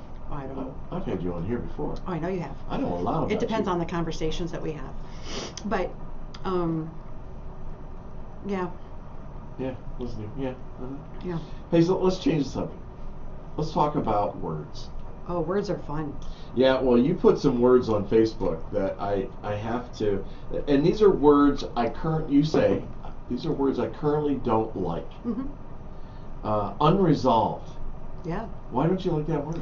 Those 10 words all kind of go along the lines of inconclusive. All right, so let me tell everybody, and we'll come back to unresolved. Unresolved, the second word is unclear, indeterminate. God, my glasses, I'm backing off. I can't believe this. Would you like me to hold it over here for you? Would you mind? About 4 feet away. Non-definitive. Undetermined. You want me to read it? Ambiguous, incomplete, questionable, unconfirmed, indecisive, vague booking. Oh, hashtag vague booking. Yeah. That's something on Facebook where you don't really give anybody an answer. You just throw stuff out there, and then people go, "What the hell is this?" And you go, "Vague booking." So talk to me about these words. Unresolved. Things aren't resolved, or they just, what is it? Have you ever gotten like a letter or a notice or something like that that uses all of these words, and what they all really mean is a different word that they don't use it? Oh my gosh, that was hilarious what you just said. Yes. Uh-huh. Yeah, it's like who's on first, what's on second. Those 10 words mean inconclusive. Oh my gosh. Unconfirmed. Mm-hmm. Right? Unconfirmed. Unconfirmed. Indecisive. Uh-huh. We are indecisive. Oh my gosh. Varying opinions. Oh my god. Unclear. It is unclear. It was very unclear. That's hilarious. Especially somebody who plays with words for a living. Uh-huh. It's like, just simplify it to like 2 sentences and just put it out there instead of taking me on this journey through a page and a half. Yeah. I love words. I do too. I hang on words a lot of times. The word that bothers me is frustrated. And I want everybody that's listening to me today to notice how many times you hear the word frustrated today. And if you use that word, change it to challenged and watch what happens. Oh, I'm so frustrated. This just frustrates me. Oh my God, it's so frustrating. I was going to say, that must really frustrate you. It frustrates me. Mm-hmm. Oh my gosh. Oh, I'm so frustrated. This just frustrates me. And my comment is, well, what are you going to do about it? Thank you. What am I going to do about it? What do you mean? Well, you said you're frustrated, so it means that you've created it. So what are you going to do about it? Or you've created the fact that you let it bother you. Right, exactly. Yeah, this frustrates me. Oh my gosh. Every time I go to the car dealership, I have to wait forever. That frustrates me. They need to go with me or my husband, because the minute we go to a car dealership, somebody is there. I mean, you can go 5, 4, 3. There he is. Okay. Yeah. My husband can't wait to the next car we buy. He wants to do that. What is it, Carvana? The like vending machine of cars. That's hilarious, isn't it? He's like, I'll take G2, please. Oh, what a wonderful day. G2 comes out with daisies on the side of it. My car is in the shop right now because I had a little fender bender, and what happened? I hit something. Anyways, I just inhaled my tea. Thank you very much. You're welcome. Oh my gosh. I live to serve. What did you hit? Anyways, It wasn't a so small I child, told was it, or my anything? husband, no, it wasn't a small child. My Just kid is checking. 17. No, I'm just kidding. Oh my gosh, you're just cracking me up. So I told my husband I was going to be getting a car wrap. But I said to my teenager who was home during that weekend, I said, we're going to mess with your dad now, because I have a new logo for the Traveling Cheesehead. It's really cool. And I was saying to my kid, I said, so that Dad could hear, yeah, I'm really excited about the new logo, because for the car wrap, after the car is fixed, the colors just line up perfectly. And then can you see us being in the parades, because there's that new song, I Love Cheese. It would go really loud on the speakers. Maybe I need to have like a giant magnetic cheese head to put on top of the car for the parade. And I hear in the other room, what the actual heck are you talking about? That's funny. But now I kind of want a car wrap. Oh yeah. Pam Youngie's, or not Pam, Pam Youngie's got one. The Fabulous Farm Babe. She's fabulous. It's all over her car. We love our farmers. Wisconsin Agricultural Tourism Association, URA. I suppose URA is not the right thing to. Yeehaw? Okay, no. How about Moo Yeah? Isn't it like a hamburger chain? Oh, that's Moo Yeah. Okay. Moo Yeah. All right. Can Be you see- careful. So the other word is, well, I might be able to. What do you mean you might be able to? You're either going to do it or you're not going to. Well, I might be able to get that done. Well, tell me, are you going to be able to do it or you're not going to be able to do it? Well, I might. Well, what? What? Is that your best price? Well, it's close. Well, okay, then if it's close, then give me the real price at the dealership. Going back to the dealership. It's so funny. If you listen to what people say, they will tell you exactly what the question behind the question when they throw that word out there. And so I love your list of words. I saw this and I was laughing. I was grinning ear to ear. I thought, oh, this could be an entire hour show talking about frickin' words and stuff. Janice Bender, good morning. Thanks for joining the show. But yeah, it's words. I love words. You love words. You're a writer. Yes. I'm a pretend writer. You're a pretend writer? Yeah, I'm one of these writers that I write something and it'll take me 3 hours to write something serious, because I write it and I put it aside and I come back and I rewrite it, and then I'll rewrite some of it again, I'll make some more changes, then I'll throw it away and then start all over. Was it Hemingway that said, write drunk, edit sober? I mean, I write in batches. I'll write like 3 or 4 articles, and then the next day I go back and edit and format and stuff like that. Okay. So I think some people get so hung up on perfection, whether it's writing or something else. Right. They get so hung up on trying to make sure their project is absolutely perfect that they never put it out there. Uh-huh. So without that action, they can't get any traction. So they have that like paralysis of not just doing it. Sure. You can always fix something. You can always take customer feedback and say, thank you so much. I want the best product possible. I value your feedback and stuff. But I think that that's a big difference. We just told we're too loud. Colin. as the morning crew comes wandering in. I haven't started tap dancing yet. Oh, not yet, but that's next. Hey, you went to Liz Wensler. Oh my gosh, all the way from Arizona. Cool. She's watching. Good morning. Hey, you went to the train museum in Green Bay. Yes. First of all, I didn't know there was a train museum. I thought you were in Michigan. I thought you were in Dearborn. Oh my gosh, the National Railroad Museum is in Green Bay. Well, I've lived here, half my life. I taught you something just last week. I know, Discover right? Green Bay will be so I happy can't with wait. me. And Dwayne Sprecker's like, oh yeah, that's there. Yeah, Dwayne, shut up. Big boys there. The presidential train that Europe built for Eisenhower is there. That's got like the steel plate and stuff like that everywhere for the protection and stuff. Uh-huh. I mean, there's so many things there. And a hobo lunch.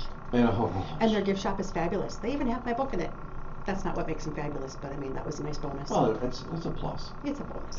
You know, I think so. But you know, Dearborn. Now I'm gonna blank on the name of it because I'm having a gray moment. But in Michigan, it's this huge museum, and they've got trains like the full length of a train in a building. Yeah. And it's called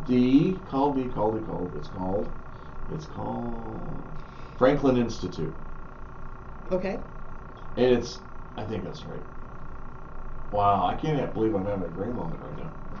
See, this is what happens when you get up in age. Yeah. I am much younger than you, so I've got time. You do. It's the gray matter between my ears, though. Was that the ginkgo or whatever that you needed to take to ginkgo biloba or something like yeah, that? I know, right? To help? Or more caffeine, I don't know. Or bourbon balls. And I have another one. Oh, 2's good at the moment. 2's good? Yeah. Okay. You don't need to have me like napping in the corner. But I'm a kid. I love trains. Who doesn't? Train tourism is so hot right now. Is it really? Popping. Oh, you should do a book on train tours. Oh my gosh, in my spare time. Well, I'm just giving you an idea. Because speaking of tours, I have started adding tours to Traveling She Said Productions. What do you mean? So that's why I was at Circle, Wisconsin and Fond du Lac part of last week, and then we went to Green Bay. I've had so many people that say, I wish I could travel with you, and so now they will be able to. We'll do fun day trip mystery trips. We'll do a couple of overnight bus tours. We even have some cruises down the line in the works. Wow. So Wisconsin, Midwest, North America, cruises, a lot of fun things coming. I love trains. I've talked about doing the train ride. I can't remember where it is from here. I know it's north, but I can't remember. That would be a fun date, you know, because it's the dinner cruise, basically. That would be fun. But as a kid, anytime a steam engine was coming to town, I had to go see it. And my grandfather, we would go. We'd get in his Econo van and we were gone. Loved that stuff. I was always fascinated with Civil War and steam engines. And I couldn't believe that this big train and how complicated it was. I got to actually be in the engine at one time with this guy, and I got to pull the whistle and all that stuff. And as we get ready to pull away from the station, I was allowed to move the control to get the train started. Oh my gosh, I felt like a king. Then he let me sit in the window and wave at everybody as we were leaving. My stepdad was a conductor for the CP Rail, 40 What? years. So I even have like switchman lanterns, you know, that have You the 4 do? different colors and stuff like that. Yeah, Wow. it's very cool. Oh my gosh. I mean, it's just. We have several places in Wisconsin that have trains. Where about? What's the other one? Elroy? The other one, there's like 6. There's 6? That book that you had me sign for you, go look in it under Trains. Ride the Mark Twain Zephyr, and then the next page has all the other places Okay. listed. I will do that. Yeah. Well, remind me. There's like dinner trains, there's like a overnight like Airbnb train, there's so much with trains. Oh my gosh. Oh, it's cool. We're always looking for something to do. Wisconsin is fabulous. We have an embarrassment of riches. I think I stole that phrase from Stephanie Collette from Visit Lake Geneva. But it's true. No, people ask me, why do you live in Wisconsin? I say, because it's the greatest place in the world to live. We got everything. And what's really better than living in Wisconsin is living in Sun Prairie. Because of the people, Awesome. the park, the library. Did I say the people? They're worth mentioning Parks, again. yeah. I mean, that's why people move here. Our school district, for another reason. We have a pizza trail. We have an ethnic restaurant trail. We have a coffee trail. We have so many amazing things. A lot of fun things to do with kids. Our dream park is fabulous. Oh, yeah. And now we have a splash pad, and Yeah. there's just so many cool things.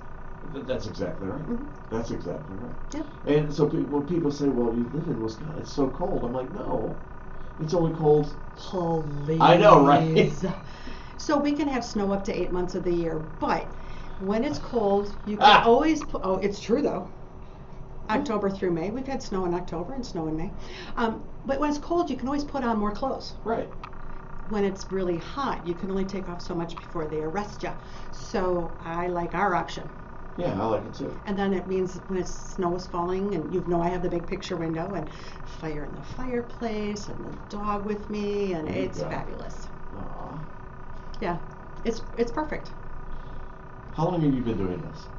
Doing what? Doing the traveling Tuesday. About 15 years. Wow. So, I mean, I've written for everyone from GoRVing.com to Travel Wisconsin, our state tourism board, books syndicated. I'm on this MSN, stuff like that. It's fun being able to sell our state and get other people excited about coming here. Wow. And wherever other crazy location I get myself off to. Sell our city. We need to make it a destination. We're working on that. Now that the tourism is no longer part of the city government, that it's, well, I guess kind of still It still is. But it's now that the chamber has taken it back, and Barb is got a lot of great stuff on the plans there, on the calendar for what she's working on. That's Barb Bailey that she's talking about. Yeah, Barb Bailey. And the tourism is now part of the chamber, so it's Correct. And that's the cool thing. And Colleen has done a fabulous job. Definitely. And, you know, she's just limited by what she can do because of being a city employee. Mm-hmm. And so, but I want to give her huge kudos because she deserves them. I mean, She's fabulous. She's done what she can with what she has. Mm-hmm. And that's, you know, originally when, Explore Kids Museum, I said that the money that the city gave them in the general fund, they gave them $50,000, shouldn't have come from that. It should have come from tourism. And then I was informed that they couldn't because it's not an overnight stay. It's not a destination, which made my brain go, made me think, how do I make that museum a destination? So it's something that you and I know because of being with the chamber, is that there are 2 other locations out by the Hilton that are set up for hotels. And so I said to Barbara Bailey, and then I went over and talked to Katie about it, Katie Kamoku. I said, we need to have the Children's Museum inside a hotel. How about doing an overnight program for daisies, brownies, and then, I don't know Cub Scouts that well, whatever the youngest level of Cub Scouts. Whatever their youngest Cub level, Scouts. because they can earn patches and things like that, you know, their badges and awards. Sure. Do an overnight program that ties in STEM somehow with one of those. The kids bring sleeping bags, they sleep on the floor and stuff, but now it's an overnight.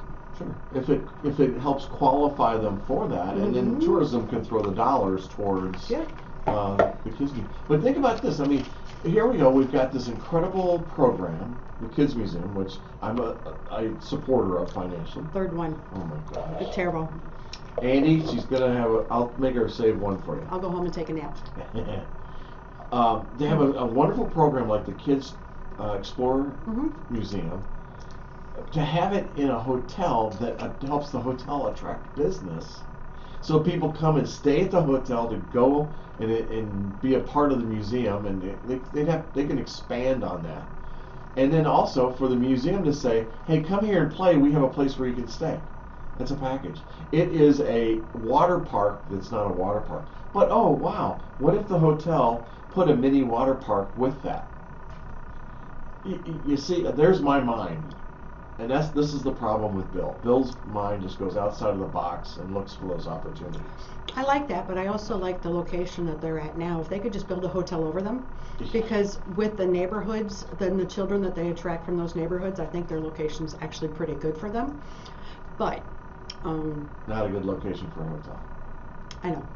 Yeah, not a good place for a hotel. I know, but it's within walking distance of a lot of kids. Yeah. Yeah. Well, we can address that. Logistics. We can address that. Logistics. We can make a museum pickup. There are no problems. They are only solutions waiting to be discovered. No, opportunities. These are not M&Ms. The chocolate's melting in my hand. It's so good. I don't have a. Oh, there's a. Is there? No, I'm totally licking my fingers. I don't care. It's finger licking good. Well, that is from Kentucky. I know. Woo. But you know, things like that. I mean, we need to make Sun Prairie a destination. And as you know, during the campaign, that's what I was stressing. How do we make Sun Prairie a destination? One thing could be that we celebrate Groundhog Day all week long. We have a gala, or a ball, which we used to have. You know that? I know. And it's just like people are like, yeah, whatever. Well, it's what you make it to be. Just like Boys and Girls Club and their all white party.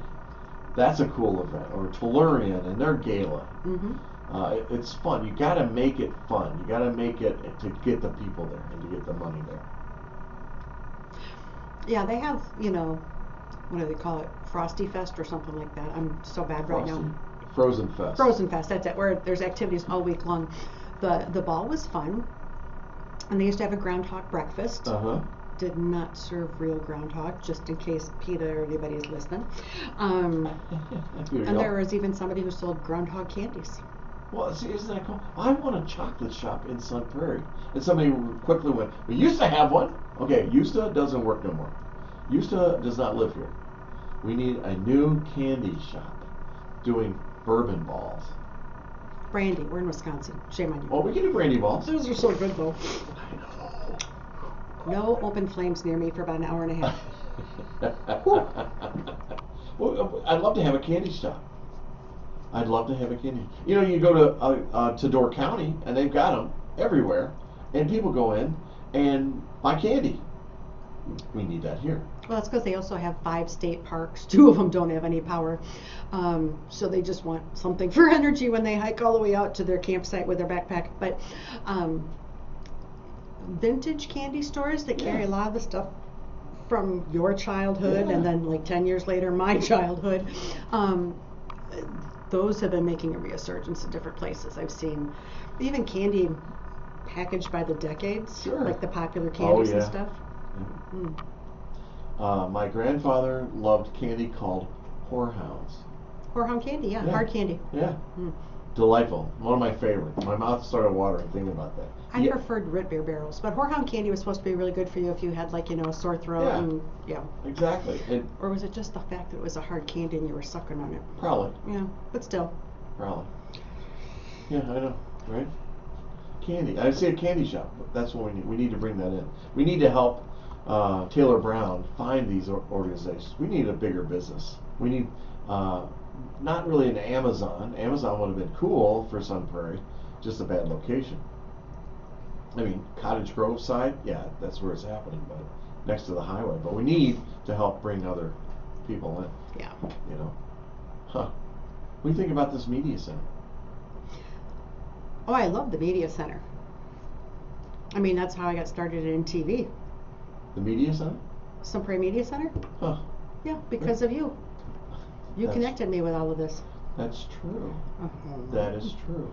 The Media Center, by the way, folks, is part of the Wisconsin Community Media Association.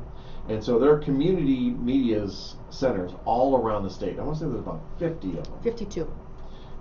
Thank you. Not that I know exactly, but I do. And so what they do, the role of a media center is to give you access to the meetings going on in your municipality. It could be radio, could be TV, could be both. We're very blessed to have 2 TV stations, or 3 TV stations, and a radio station. We have KSUN, we have Life Now, and Kids 4. And so we are the largest media center in Wisconsin. We actually are the leader. When people try to compare us to other media centers, it doesn't work. It just doesn't work because we have more programming and more of a place in our community than anyone else does, including Monona, which is funded by the school district. They get paid $75,000 a year from the school district to put that on. Isn't that cool? That is cool. They probably pull children in then for the programming and things like that, and cross-promotional activities, I would assume. They have a full-time and a half-time person that are working with the kids at school to do TV productions and stuff like that. That's cool. But yeah, our media center is just phenomenal. And which leads me up to the point where if you've ever had the idea, like Dannelle, of doing a show, whether TV or radio, you have an opportunity right here. It doesn't really cost you anything. You have to become a member. I want to say a membership is $100. But that gives you access to everything that the Media Center has in the way of its tools, cameras, recording devices, whatever. And then you also have people that can help you with this. It's right here in your city. So don't be afraid to bring an idea. Is it WWE? Is it going to be a sports show? Is it going to be a real estate show? Better not be. Is it going to be a cooking show? We're missing a cooking show. Rachel Hansen used to do a cooking show, and because of her role at the Girl Scouts, she doesn't have the time to produce it. So it would be nice to have somebody like Patrick DePaula from Salvatore's do a cooking show and as a chef. And what made me think of this was on Saturday night at the library, they had a little event there, and Patrick was demonstrating how he made a dish. All I wanted to do was eat it, but it was delightful. So there's a lot of opportunities here, and TV or and bless you. Excuse me. Thank you. Give you for the day. You're blessed. So it's a lot of fun too. And like I said, I've been doing this for 9 years. Not only as a producer, but I'm a sponsor, and I donate money to the Media Center because I really believe in it. This is our connection to our city government. This is our connection for you to know everything that's going on in our city. The key to it is what you have to be involved to learn more, which means you have to watch it. Now, we're funded by cable dollars, the fees. Everybody that has a cable, that's using cable, the Media Center and all the media centers around the state get a percentage. It's around 3% of the total dollars, which for us is around, I don't know, 300, maybe just a little short of $400,000. And that covers the cost of running the Media Center. And so, but then we also have things like sponsorships, blah, blah, blah. And so that's what covers everything here. It's not funded by the city. Now, the city helped out this last year with a $50 payment because we were running low on some different things. $50 or $50,000? $50,000. Okay. Did I say $50? Maybe, I don't know. Oh, it could have That's been. what I thought I heard. Okay, well, if you heard it, that's true. You know. So, but the Media Center is that important to our community, and I want you to be a part of it. You get to hear Andy Shaner, you get to see Jameson Rabbit, you get to hear John Sheehan, Mark Karstens, you also get to hear Mike Powers and I do baseball, football, Steve Sabaki, football. We can go right down the list on these things. Dannelle Gay is also doing this. Now, what she did is she expanded what she's doing. So all of the media centers are broadcasting, or they have the opportunity to broadcast their stuff. And they choose what they want to use. Now, I'm going to sneeze. You're welcome.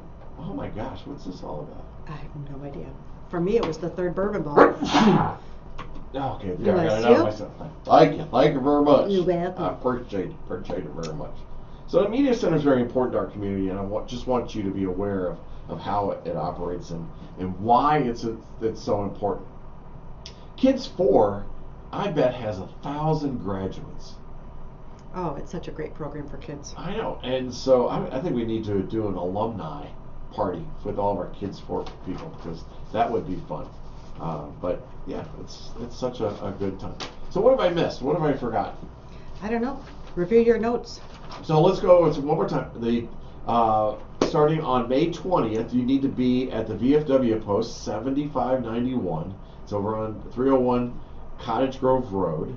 And you'll find this wonderful lady, Dannelle Gay, the traveling cheesehead. She's there. She's going to be autographing her books, and it's going to be her release of her new book entitled World War II, Dispatches to Madison, Letters Home from an Army Air Corps Soldier. Wow, I'm looking forward to it. And it's really cool because the Gay family are one of the Madison founding families. So They are?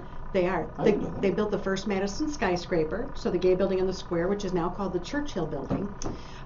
They started the Madison Metro. The Dudgeon School is on land that they gave to the city. I mean, lots of different things. They built a lot of the Monroe and Dungeon Street neighborhood. Oh, wow. Yeah, 100 years ago. And So it's interesting in the letters hearing about the gals that were working as elevator operators in the Gay building because all the guys were overseas and they kept having trouble with getting elevator operators, or the mom who was with the Red Cross and the dad was a ration board member, and when his buddies, if there were any that weren't getting care packages, how they sent extra care packages, and a lot of the things that they did. I mean, the Gay family's given back to the community for decades, so that was another part of why this just seems so fitting to donate our profits to the Wounded Warrior Project. Well, I love it. And thank you so much for doing this. Thank you for supporting Wounded Warrior Project. I know I've actually been a sponsor of an event here in Sun Prairie many years ago. I don't know if they're doing it anymore. The run that they do on a Saturday. I'll have to check with Craig tomorrow morning and find out. But and then also, I think we need to do a special thank you to Tom Parr. Fabulous. And the Wisconsin Veterans Chamber of Commerce. He's helped me with a few different things behind the scenes. He wrote the foreword to the book. Yeah. And I mean, you can buy the book now. It's on Amazon, BarnesandNoble.com, stuff like that. And if you want to bring it and have me sign it, I'd be more than happy to do that, besides having books for sale that day. But you'll also see tables from the Badger Honor Flight, Veterans Chamber of Commerce, Objective Smile, Wisconsin Military Kids. There's a few more in there that it's just a fabulous event that we've got a lot of amazing people coming. Amazon. You have your book on Amazon. Oh, Amazon, yeah. Well, you say that just like flippant, but I mean, it's not easy to get your book on Amazon. My publisher is amazing. No, I'm serious though. I mean, not all books go to Amazon. I do not have a book on Amazon. Okay. How to Sell the Most Difficult House. It's not on Amazon. Really? Yeah. Okay then. Well, I've sold like 100 copies. Ooh, You know. look out. I give New them York all- Times bestseller list. I give I'm them all excited. away. I've been working on a book on divorce, selling your house during the divorce process. I don't have the title yet for it, but it's been in process for 5 years. So like put that information into like Chat GPT and say, give me 10 fun titles that would make people excited. Oh, that's not a bad idea. And then you might find an idea in there. And sometimes I have to take part of this and part of that to make a thing work, but Do you like that chat stuff, Chat GPT? you know, I can always tell when an article has been written by AI because it doesn't have the person in it. It's very easily a computer article. It tends to be repetitive and stuff like that too. So I think that it's a great tool. It's great for jump starting ideas, brainstorming, things like that. Like anything. People have been using AI for decades. They have? Oh yeah. Oh. Even spell check is AI. Calculators were AI. But AI learns as it goes. No, AI is programmed. It is not generative AI, so it doesn't get smarter like a child does as it's exposed to more things and be able to think for itself. Uh-huh. AI is programmed right now. Okay. So. Wow, I just learned something. Boy, you've educated me twice today. Oh my gosh. You can take the rest of the day off. You've learned 2 new things. You can always tell somebody who has worked on their writing because most people write the way they talk, and that's not proper writing. It should be you're writing, you know what I mean? And that's why I like the New York Times. I've always loved the New York Times. Now, I haven't had Times in front of me forever, but their level of writing, Chris Murtis, the way he writes is that way. He does not write the way he talks. You know what I'm saying? Well, sometimes he does. well, he might, but I adore him. depending on his Yes. what he's writing, but Well, and there are colleges that have been dropping journalism. what? Oh yeah, there are colleges that have they've dropped journalism majors. Yeah. So it's just interesting to see how this is going to go forward. Well, we've got 2 things that are probably going to disappear in the next 10 years. Okay. One is cable, and the other one is newspapers. Everybody's streaming stuff. Yeah. And so we need to prepare for that. I mean, we really do. I mean, newspaper. I love reading a newspaper physically. The tactile. Having a newspaper in front of me. Maybe it's because of my age. Maybe it's because of the way I raised and stuff. But I like to look at it. I used to love Sunday mornings after church. You go out for breakfast, come home, and you got the paper, and it's about 2 inches thick. And when we lived in Jersey, it'd be about 4 inches thick. Yeah. Oh, and especially during the holidays with all the sale flyers. Oh yeah. Yeah. What in the world are people going to line their bird cages with? Well, exactly.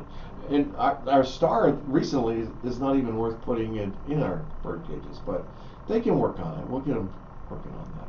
But because they're not reporting news, we already know about the news. It's a one-time-a-week paper or digital, so it's so old that we've already forgotten about what they've already said. Oh yeah, we already knew about that. But.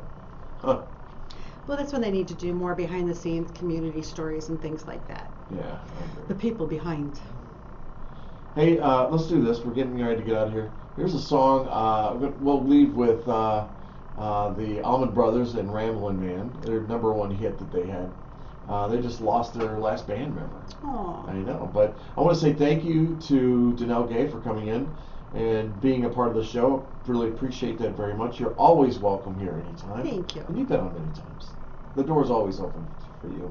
And look forward to seeing how well this book does, because I think it's fantastic. I hope the Veterans Museum puts it in their bookshelves. That would be lovely. Yeah, let's get them to do that. I'll say something to them about it. Hey, Sun Prairie, thanks much for being a part of the show, and catch me on Wednesday at 11 o'clock along with Laura Stanfield for the Sun Prairie Real Estate Show. Till then, see you right here on the radio. Bye, Sun Prairie. Oh my God.